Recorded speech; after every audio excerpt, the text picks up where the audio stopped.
अगर ब्रेथलेसनेस की समस्या है, सांसें फूलती हैं, जो कि एक बहुत ही मुख्य समस्या है, लंग डिसऑर्डर बोल सकते हैं, ट्यूबरकुलोसिस के पेशेंट को बोल सकते हैं, अस्थमा के पेशेंट को बोल सकते हैं, ये प्रॉब्लम है। तो इसमें हमने देखा है इमीडिएट रिलीफ के लिए, अगर आपके पास कुछ भी नहीं है, अगर कुछ भी नहीं है, रास्ते में है, और किसी को अस्थमा का अटैक आता है, तो जब वो बैठेगा तो याद रखिए, पेशेंट को बिठा दें पहली बात तो। अब जब मैं खड़ा हूं तो मेरा हार्ट धरती से ऊपर है, मेरे हार्ट और लंग को काम करना बड़ा मुश्किल हो जाएगा। अगर मैं बैठ जाऊं तो मेरा हार्ट धरती के बहुत करीब है, अब थोड़ी मेहनत कम लगेगी। और अगर मैं ऐसे बैठूंगा तो मेहनत ज्यादा लगेगी मेरे हार्ट को, क्योंकि मेरे लंग्स को, क्योंकि लंग्स नीचे है, हार्ट उसे दबा रहा है। लेकिन अगर ब्रेथलेसनेस किसी को हो रही है, सांस लेने में कठिनाई हो रही है, तो उसे बिठाना है, और बिठाने के बाद तुरंत तुरंत आपको ऐसे, जैसे मैं अभी बैठा हूं, यानी कि इस तरह से आगे की तरफ झुक के जब बैठा हूं, तो लंग्स एक्सपैंड करता है इमीडिएटली और सांस लेना आसान हो जाता है। तो सबसे इंपॉर्टेंट मेडिसिन क्या है? Gravity as medicine. अगर आपने देखा कि कोई आदमी है जिसे सांस लेने में दिक्कत है, तो खड़े ना होके बिठा दीजिए, और ये पोस्चर है। अगर आप ऐसे बैठेंगे, आप में से कोई ट्राई करेंगे, तो आपको सांस लेने में दिक्कत अभी आ जाएगी, इवन इफ कि आपको सांस लेने में अदरवाइज कोई दिक्कत नहीं है। ये पोस्चर है। और अगर आपके पास फैन है, छोटा फैन, तो ये दिक्कत को ठीक करना और आसान हो जाता है। इस तरह का फैन हम अपने पास रखते हैं, अपने हॉस्पिटल में भी रखते हैं, ऑक्सीजन सिलेंडर की जगह। पेशेंट ऐसे बैठा है, उसके नाक के 6 इंच दूर पे ये फैन लगा हुआ है।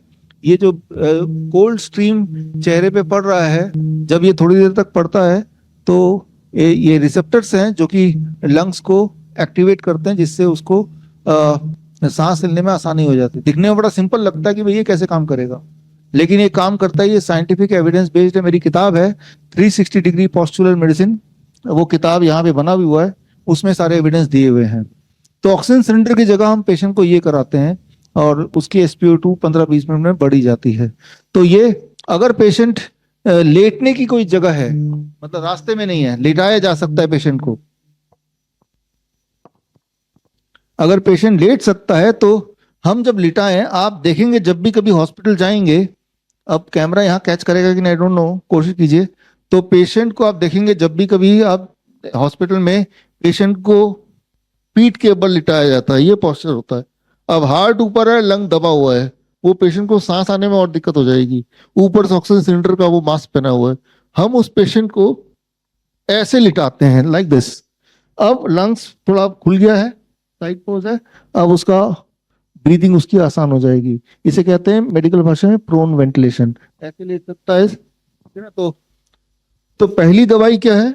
उसके पोस्चर को चेंज कर दो, राइट। और ये पोस्चर के लिए ये किताब है 360 degree postural medicine, free download कर सकते हैं मेरे वेबसाइट से, या ऑनलाइन कहीं से भी खरीद सकते हैं।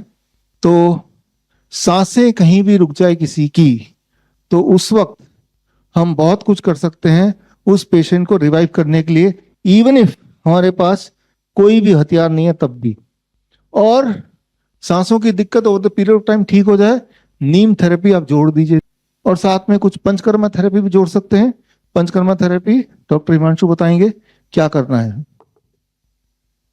ठीक है, जैसे कि सर ने बताया ब्रेथलेसनेस, उसमें जैसे कि किसी की सांस फूल रही है ना, किसी को सांस नहीं आ रही अच्छे से, कफ है, COPD है, तो उसमें हम क्या करेंगे, हम अब जो अपनी पंचकर्मा थेरेपी करेंगे वो लेपन कर्म करेंगे। ठीक है, लेपन कर्म करने के लिए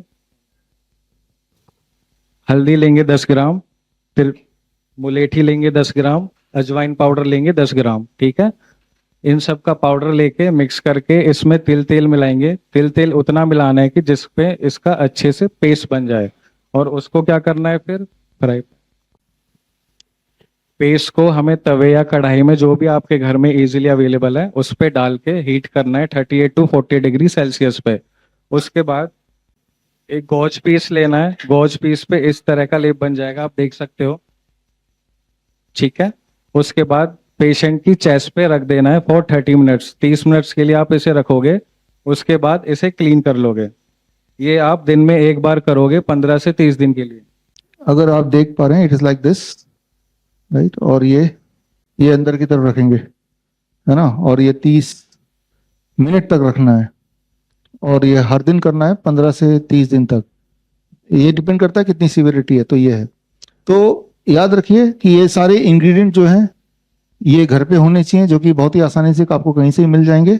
तो इसी को बोलते हैं पंचकर्मा थेरेपी। और यही चीज अगर हॉस्पिटल में कराएंगे तो इसका बहुत ज़्यादा खर्चा हो जाएगा, जो कि आप आसानी से फ्री में भी घर पे कर सकते हैं थोड़े से पैसे से। हल्दी हरे के पास होती ही है। तो ये है ब्रेथलेसनेस में क्या करना है। स्टेप 1 हमने देखा है कि ये तीनों चीज तो करनी ही है। स्टेप 2 नीम थेरेपी, स्टेप 3 पंचकर्मा का आपको लेपम पता चल ही गया है। बड़ी से बड़ी बीमारी का आसान से आसान इलाज घर बैठे ही हो सकता है। अधिक जानकारी के लिए कांटेक्ट करें nearest doctor BRC clinic @home।